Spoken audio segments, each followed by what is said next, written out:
السلام عليكم ورحمة الله وبركاته. ازيكم حبايبي؟ عاملين ايه؟ يا رب تكونوا بخير وفي احسن حال. بصوا بقى يا حبايبي، احنا النهاردة هنعمل مع بعض ايه؟ كريب اقتصادي خالص كده في البيت. نص كيلو بانيه اهو. طبعا الكريب بره ولاد عايزين ياكلوا كريب من بره. كريب بره باسعاره نار، اقل كمية يعني اقل حاجة ب50 جنيه الواحدة، يعني ما تشبعش الفرد كمان. فعشان بيت مثلا هياكل فنخلص ميزانية الشهر، فنص كيلو بانيه البيت كله ياكل ويتبسط بنفس التكلفة اللي هنجيب بيها ايه يعني قطعة كريب من بره او وحدة كريب من بره. ماشي يا حبايبي، معانا بقى نص كيلو بانيه. الاول كده وحدوا الله، قولوا لا اله الا الله وصلوا على النبي وحطوا لايك. معانا نص كيلو بانيه غسله طبعا كويس قوي بالدقيق والملح والليمون اهو. ماشي يا حبايبي، حوالي ربع كوبايه لبن. بصلايه كده وسط متقطعه كده زي بالسكينه ناعم كده. توابلنا توم وبصل بودر، فلفل اسود، الخلطه بتاعتنا التلاتة في واحد، الحبهان ورق اللوري والفلفل الاسود برضو. ما عنديش ملح ابيض طبعا، ما حطيت ملح بشطه حوالي معلقه صغيره عادي جدا يعني. ماشي يا حبايبي، دي كده ايه مكوناتنا والتتبيله بتاعتنا للبانيه. احنا هنعمله بانيه عادي خالص، وهنجيب العيش الرقاق الطري اللي هو بيتباع بره ده في المحلات بتاع الرقاق وكده، هنعمل فيه الكريب بتاعنا. ماشي يا حبايبي، ممكن تعملوه في البيت، ممكن عجينة الكريب سهلة جدا، بس انا مش عندي الصينية او الطاسة اللي ممكن اعمله فيها، فعايز حاجة تبال كده تكون كويسة عشان ما يلزقش فيه. انا مش عندي بقى الامكانيات دي، هجيب رقاق طري من بره. طبعا احنا ممكن نتبله بقى ايه من الصبح بالليل، من بالليل او من بالليل للصبح. يعني كل ما يقعد في التتبيله اكتر كل ما يكون احسن. ماشي يا حبايب قلبي يا غالين، اول حاجه كده ايه صلى على النبي. بسم الله كده نشيل بقى ايه قشر الليمون بتاعنا ده. انا بحب اسيب قشر الليمون في الحاجه كده عشان ميبقاش ريحتها زفره ولا حاجه. لبن احلى تتبيله وجربوها هتعجبكم قوي للبانيه، حتى لو انت هتعمليه بانيه كده بالطريقه دي. ماشي يا حبايبي، هنقلبه كله كده في بعضيه ونسيبه بقى منقوع شويه كده ساعتين 3 على زي ما قلت لكم كده. كل ما يقعد في التتبيله دي هتكون كل ما يكون احسن. اللبن عشان يخلي البانيه بتاعنا يبقى طري مش ناشف. ندمجه كله كده في بعضيه ونسيبه بقى حتى في التلاجة، يعني ما تسيبوش بره في المطبخ ولا حاجه، سيبيه عادي في التلاجة لحد ما تحتاجيه. دي اول كده ايه اول مرحله في البانيه بتاعنا. ماشي يا حبايبي، يلا بقى صلوا على النبي كده وهحطوا لايك وكملوا الفيديو معايا للاخر. حبايبي انا كده دلوقتي معايا واحده بيضه عملتها ايه بحبه فلفل اسود، هنحطها على طول على البانيه كده، مش هنقعد بقى نحط في البيض والكلام ده. اهي هي كده اهو، ونطلع نحط في البقسماط الحلو الجميل ده. بقسماط على دقيق. البقسماط ده كان عندي عيش جايلي من الصعيد، العيش الشمس بتاع الصعيد ده، وانا عملته وصورته لكم في فيديو بس ما نزلش. بس من ساعه ما عملت البقسماط ده والبانيه غلي بطلنا نجيبه بقى. اهو يا حبايب قلبي هنقليه بانيه عادي خالص. حطه هنا كده.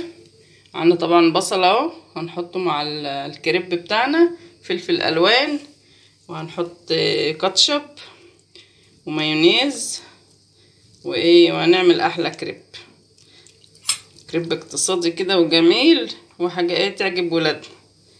بصوا هعمله بقى كله بالطريقه دي، ونقلي برضو شويه بطاطس كده جنبيه وكده حلوه قوي، فضل وعدل من الله. اخلصه بقى وارجع لكم. بس يا حبايبي انا كده خلصت اهو.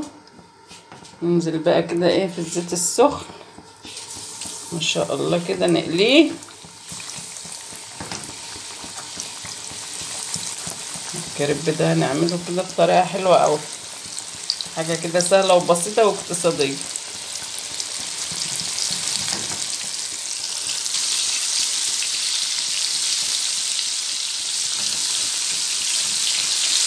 عايزين برضو ايه ننشفه قوي، يبقى طري كده وجميل في الكريب. احمره بقى وارجع لكم. حطوا لايك بقى. بصوا حبايبي، نقطع بقى الفلفل كده بايدك كده ومشي حالك. بصل،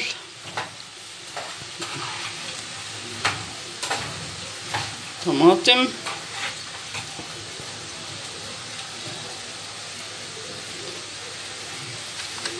ننزل كده بشرائح البانيه الجميله بتاعتنا دي. كتري بقى بانيه، احنا عاملين بانيه كتير بقى، مش زي بتاع بره بقى ناكله كده عينات بانيه اهو. نكتر البانيه شويه كده. ماشي يا حبايب قلبي يا غاليين، حلوه قوي كده. ننزل بقى بالمايونيز بتاعنا كده.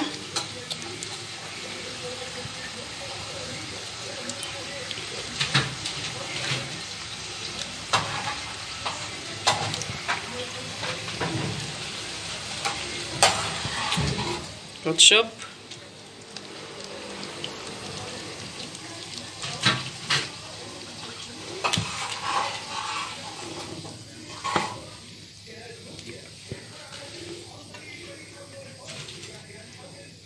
بصوا الشكل وبصوا الجمال، بصوا الالوان الجميله، حاجه كده تفتح النفس من قبل حتى ما يتعمل. بسم الله ما شاء الله ولا قوه الا بالله. بصوا التطبيقه دي اهو. لا ثواني. بصوا حبايبي، والله بسم الله ما شاء الله، يعني الشكل تحفه يا سيدي. وهنروح بقى على صينيتنا كده، صينيه فيها حبه زيت على حبه سمنه، ونديله التشويحه التمام. احنا هنسيب ده كده وهنعمل واحد تاني بنفس الطريقه. نطبق الرقاق كده 2، ونحط الحاجات الحلوه الخضروات بتاعتنا الجميله دي اهو نفس الطريقه اهو يا حبايب قلبي، نفس الطريقه. طبعا احنا ولا ربع البانيه ده بيكون في اللي بنجيبه من بره، ولا ربعه ولا تلته. دلوقتي بقت يعني كريبايه بقت فاضيه.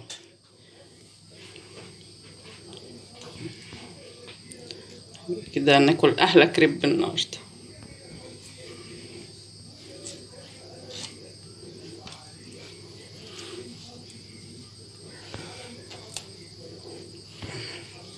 حط الكاتشب بقى والمايونيز بتاعنا الجميل ده.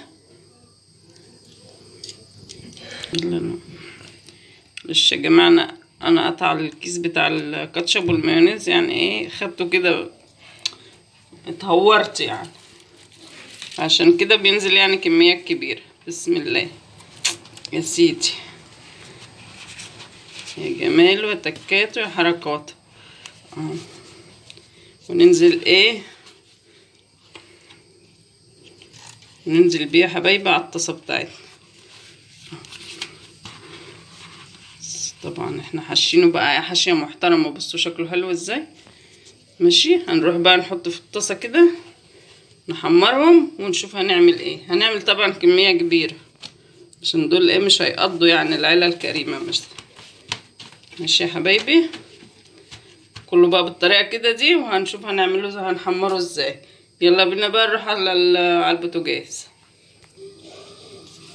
بصوا حبايبي،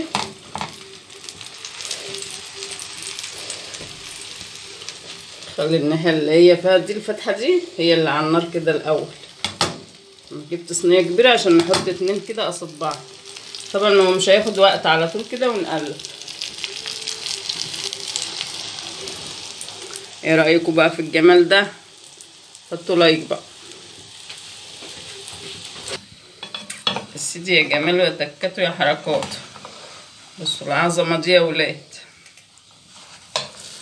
نار هادية بقى ماشي يا حبايبي عشان ما يتحرقش منا، وكمان البصل والحاجات اللي احنا حاطينها جوه نية دي تاخد كده يعني ايه صدمة في البخار بتاع الكريب كده.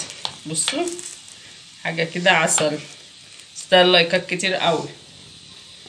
اخلص بقى وارجع لكم.